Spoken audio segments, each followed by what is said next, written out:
Apa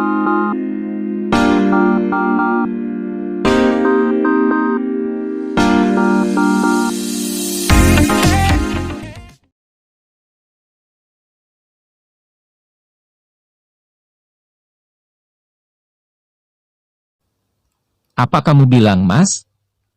Kamu sadar dengan yang kamu bilang, ha? Nia maju dan memegang kerah baju Wira. Dia belum percaya dengan apa yang dikatakan Wira. Tentu saja sulit untuk mempercayai semua itu. Sebagai perempuan kita selalu dituntut sempurna, harus bisa punya anak. Jika tidak, pasti cibiran dari kiri kanan yang akan didapat. Walau Nia sudah punya anak, tapi dia tak ada kesempatan untuk punya anak lagi dari lelaki lain. Insiden yang menimpamu membuatku terpaksa untuk memilih jalan ini. Tidak ada jalan lain untuk menyelamatkan nyawamu dan anak yang akan kamu lahirkan. Jatuh saat hamil menyebabkan kerusakan di rahim sehingga dokter harus secepatnya mengambil tindakan, dan satu-satunya yang bisa dilakukan adalah dengan jalan pengangkatan rahim. Rahim Emu sudah rusak, tak bisa diperbaiki lagi.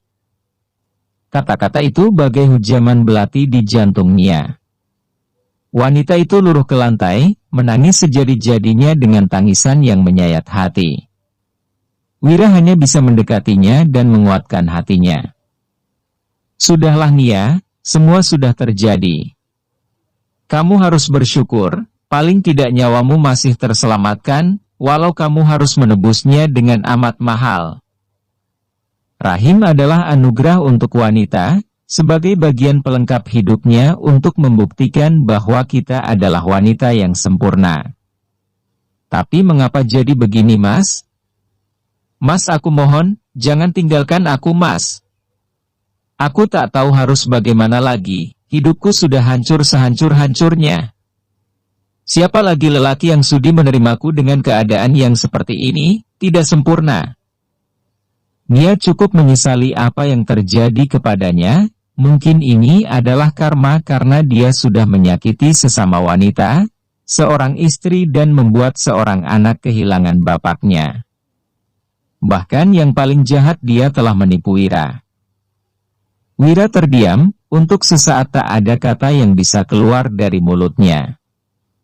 Dia jongkok mendekati Nia yang sedang menangis. Lelaki hanya bisa iba dan menyesali apa yang terjadi. Kita berdua sudah hancur Nia, bukan hanya kamu. Aku kehilangan anak istri yang sangat kukasihi, hidup tak menentu, tak tahu arah tujuan, bahkan aku bingung apa yang akan kulakukan setelah ini. Setelah ini, maksud kamu apa, Mas? Kamu mau ninggalin aku dan anak kita? Tolong, Mas, aku sudah hancur. Aku sudah tahu apa sebenarnya hubunganmu dengan Rizky. Nia langsung menolehkan wajahnya kepada Wira. Dia sangat kaget dengan apa yang diucapkan suami sirinya itu. Tapi wanita itu tak sanggup berkata apa-apa. Dia sudah bingung harus bagaimana. Baginya sekarang hidupnya sudah hancur dan hanya Wiralah harapan dia satu-satunya setelah Rizky tega mencampakannya, bahkan menghancurkan hidupnya. Tak ingatkah lelaki itu ketika Nia berkorban demi dia? Rela menikah dengan lelaki yang lebih tua hanya untuk mengeruk hartanya, dan itu dipersembahkan untuknya. Bas sudah jatuh tertimpa tangga, begitulah nasib Nia. Tapi jangan lupakan bahwa apa yang kita tanam itulah yang akan kita tuai. Nia dan Wira kini sedang menikmati buah yang mereka tanam. Bahkan aku tak yakin kalau Rena adalah anakku, tambah Wira. Mas, kamu jangan asal bicara. Rena anakmu, Mas, percaya sama aku. Kumohon, bujuk Nia dengan memegang tangan Wira. Kita akan tunggu hasilnya, Nia. Kita berdua sudah melakukan tes DNA. Apa?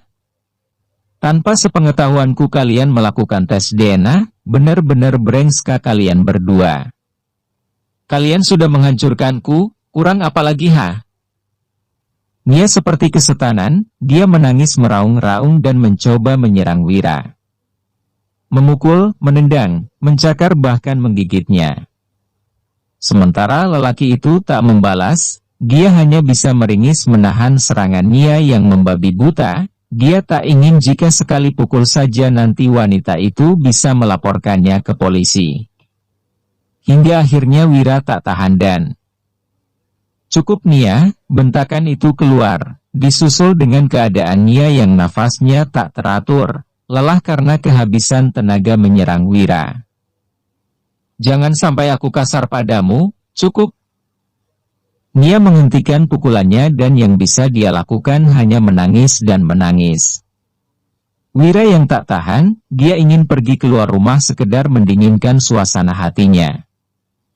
Langkahnya hampir sampai di depan pintu ruang tamu ketika pintu rumahnya diketuk seseorang. Dengan agak kasar Wira membuka pintu, efek dia masih sangat marah terhadap Nia. "Siapa?" tanya Wira dengan memelankan nada suaranya. "Maaf, benar dengan Bapak Wira?" "Iya, saya sendiri. Saya mau mengantar surat ini, Pak." Ucap lelaki pengirim paket itu seraya memberikan selembar surat amplop coklat kepada Wira. Wira yang sangat penasaran langsung ingin membuka surat itu setelah menandatangani tanda terima yang diberikan. Dia yakin bahwa surat itu adalah hasil tes DNA yang telah dilakukannya dengan anak Nia.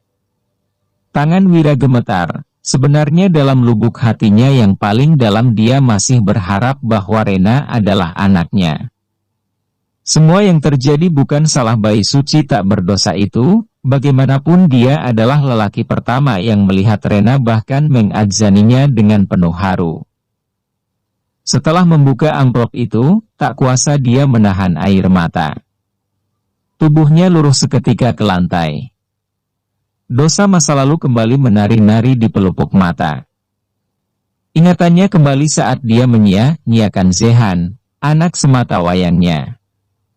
Dia juga ingat kembali pengkhianatan yang telah dilakukannya, menyakiti ibu dari anaknya yang sudah menemaninya dari nol.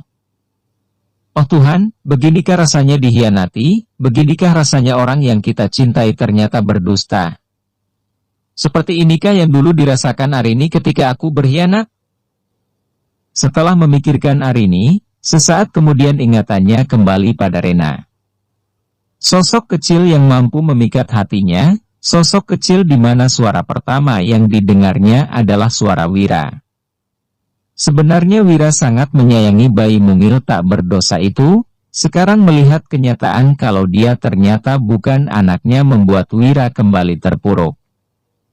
Pantas saja wajah bayi itu sangat mirip dengan Rizky, ternyata dia adalah darah daging pria itu. "Mas, kamu kenapa?" Nia berlari kecil menghampiri Wira. "Berhenti kamu.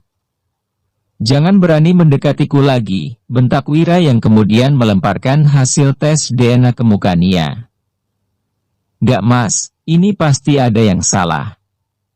Rena itu anakmu, Mas. Aku yakin." "Diam kamu dan berhenti berbohong." "Cukup, hancur sudah hidupku Nia, hancur. Aku kehilangan Arini, kehilangan anak kandungku dan semua gara-gara kamu." "Gak Mas, jangan bilang kamu mau ninggalin aku." "Aku gak mau." "Tega kamu Nia, tega, kamu hancurkan rumah tanggaku, kamu berlagak seolah-olah kamu hamil anakku hingga aku meninggalkan keluarga kecilku. Keluarga yang mau menemaniku dari nol. Keluarga yang mau menerimaku apa adanya. Aku perjuangkan kamu karena anak di kandunganmu yang ternyata bukan darah dagingku. Salah apa aku sama kamu Nia? Apa salahku hingga kamu tega menipuku?" Ujar Wira meledak-ledak. Dia tak kuasa menahan air matanya hingga meraung-raung. "Diam kamu, Mas. Jangan hanya menyalahkanku, kamu itu lelaki yang tidak mau bersyukur. Kalau saja kamu tidak tergoda denganku, pasti semua ini tidak terjadi. Salah kamu sendiri. Sudah punya keluarga utuh tapi masih mau denganku. Ucapan Nia semakin membuat Wira naik pitam. Tapi dia juga berpikir, apa yang diucapkan Nia sangat betul. Dia yang tidak bersyukur, dia juga yang memulai api hingga membakar jiwa raganya. Hanya penyesalan kini yang ada. Tapi kamu menipuku, menjebakku untuk bertanggung jawab atas anak yang bukan darah dagingku. Mulai hari ini, aku ceraikan kamu. Aku sudah tidak mau tahu tentang kamu dan anakmu itu. Mas tidak semudah itu, enggak, aku enggak mau. Wira tak menanggapi ocehan Nia, yang dia lakukan adalah pergi ke kamarnya dan mengemasi semua pakaiannya. Sudah bulat niatnya untuk pergi meninggalkan Nia. Dia sudah benci dan terlampau kecewa. Ya, aku akan menemui Arini dan anakku, ucapnya dalam hati seraya meninggalkan Nia yang masih berteriak mencegah Wira pergi. Bersambung.